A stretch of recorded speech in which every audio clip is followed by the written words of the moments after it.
BBC বাংলায় একটা report দেখলাম যে কলকাতায় বড় অদ্ভুতভাবে চলছে একটা বাণিজ্যিক কমপ্লেক্সে সারি সারি সেখানে ঘর একটার পর একটা ঘর তেমনই একটা ঘর নিয়ে ৩০-৩৫ জন তারা বসতে পারে এবং আগে যে ভাড়াটিয়া ছিল সেটা ছেড়ে দেওয়ার পর তাদেরই ব্যবহৃত চেয়ার টেবিল নিয়ে তারা অফিস শুরু করেছে। সেখানে ৩০-৩৫ জন বসতে পারে। কারা ওই অফিসটা চালাচ্ছে কিভাবে সবকিছুই গোপন রাখা হয়েছে। সেখানে কোনো সাইনবোর্ড নেই, ভেতরে শেখ মুজিবুর রহমান বা শেখ হাসিনার কোনো ছবি নেই। এমনভাবে রাখছে যে কেউ হুট করে ঢুকলে বুঝতে পারবে না যে এটা কোনো আসলে বাণিজ্যিক অফিস নাকি দলীয় অফিস। সেটা দলীয় অফিস এবং বলা হচ্ছে বিবিসি রিপোর্টে যে এটা ভারতীয় গোয়েন্দা সংস্থা বা স্বরাষ্ট্র মন্ত্রণালয়ের অনুমোদনে তারা নিয়েছে। কেন নিয়েছে?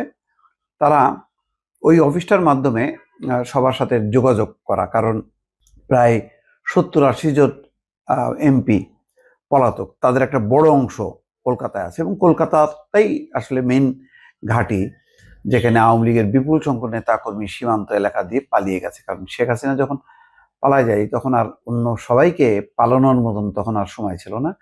অনেকে আটকা পড়েছে, সীমান্ত এলাকায় আটক হয়েছে, দেশের ভেতর থেকে আটক হয়েছে, আবার এখনো অনেকে লুকিয়ে আছে, আবার তাদের একটা অংশ ধীরে ধীরে তারা পালিয়ে গেছে। এবং পালানোর ব্যাপারে ভারত সরকারের একটা সম্মতি আছে যে যখন তারা পুশ-ইন করছে বিভিন্ন বাংলাদেশি সন্দেহে বাংলাদেশিদেরকে বা বাংলা ভাষায় কথা বলার জন্য যেখানে তারা পুশ-ইন করছে, সেখানে আবার সেই কলকাতাতেই আওয়ামী লীগের নেতা কর্মীরা অবাধে তারা ঢুকে গেছে এবং ভারতীয় যেই গোয়েন্দা সংস্থা বা স্বরাষ্ট্র মন্ত্রণালয় তাদের সম্মতি, তাদের ব্যবস্থাপনায়, তাদের সিকিউরিটিতেই তারা চলছে।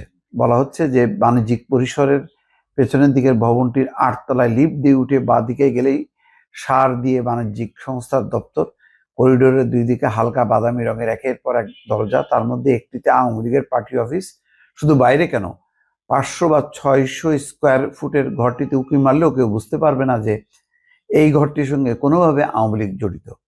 কোনো সাইনবোর্ড শেখ হাসিনা বা বাংলাদেশের প্রতিষ্ঠাতা রাষ্ট্রপতি শেখ মুজিবুর রহমানের কোনো ছবি এখানে নেই। এখানে প্রথম দেখেন বর্ণনাটা খুব ইন্টারেস্টিং। বলা হচ্ছে কলকাতা লাগোয়া উপনগরটিতে শয়ে শয়ে বাণিজ্যিক কমপ্লেক্স, রাত দিন লাখ লাখ মানুষের ভিড়। সেখানে ব্যস্ত এই এলাকায় একটি বাণিজ্যিক কমপ্লেক্সে এমন কয়েকজনকে যাতায়াত করছেন যাদের কয়েক মাস আগে সেখানে তারা যেত না। এই বাণিজ্যিক পরিসরে যাতায়াত করেন এমন বেশিরভাগই চেনেন না এই নবাগতদের, চেনার কথাও না। তবে এদের অনেকেই মাত্র 1 বছর আগেও বাংলাদেশের সব থেকে ক্ষমতাসীন রাজনৈতিক ব্যক্তিদের মধ্যে অন্যতম ছিলেন। তারা আওয়ামী লীগ এবং এর সহযোগী সংগঠনগুলোর শীর্ষ বা মধ্যম সারির নেতা।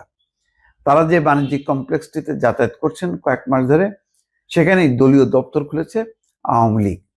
তো পুরো রিপোর্টটা পড়ে দেখলাম যে একটা দেউলিয়া দপ্তর, তার মানে আনুষ্ঠানিক স্বীকৃতি নেই, আনুষ্ঠানিকভাবে সাইনবোর্ড নিয়ে যে তারা শুরু করবে সেটাও নেই।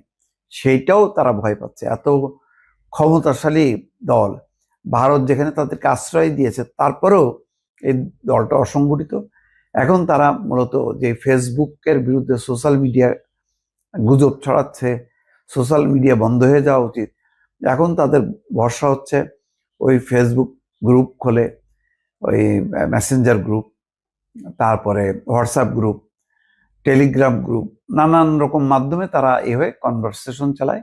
সেসব কনভারসেশনে আওয়ামী লীগের নেত্রী সাবেক প্রধানমন্ত্রী শেখ হাসিনা যুক্ত হন। এই হচ্ছে আওয়ামী লীগের কার্যক্রম। এটা দিয়ে কতখানি তারা অগ্রসর হবে আমার কাছে সেটা মনে হচ্ছে না। দেখেন, মিয়ানমারে অং সান সুচির দলকে যখন নাকি ক্ষমতা দিল না এবং তারা ক্ষমতা কেড়ে নিয়ে হলো যেদিন শপথ অনুষ্ঠান, তারপরেও কিন্তু অং সান সুচির দল দেশে এবং বিদেশে যেভাবে তারা প্রতিরোধ গড়ে তুলেছিল, যে ধরনের তাদের একটা অবস্থান আছে বিদেশের মাটিতে, সেই তুলনায় আওয়ামী লীগের কিন্তু একদম জিরো অবস্থায়।